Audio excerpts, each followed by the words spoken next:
Years ago, in a trip to Hong Kong, while browsing a hobby shop, I came across this Corolla kit. The finished model in the demo image instantly gave me an idea to build it as a taxi in Taiwan where I grew up. I still remember seeing the taxis just like this Corolla in various colors when I was small.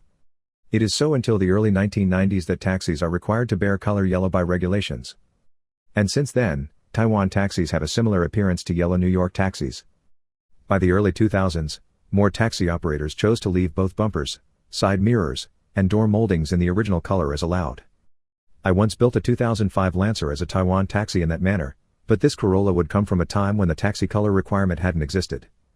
Not only that, but also it would be a retiree, possibly due to high mileages and its old age, which deemed unworthy for it to get a new paint and continue working. It is now treated like a delivery vehicle. Unfortunately, I didn't have the skills to change the right-hand drive to a left-hand drive configuration which Taiwan uses, so I left it as is.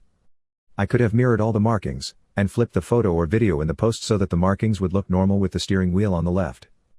But I could only think of this method 8 years later when doing this project. On the outside, a few traces of its history like taxi markings are still present, along with some old-timey relics such as the hideous windshield stickers, bumper corner guides, and the little red talisman saying "Good luck driving."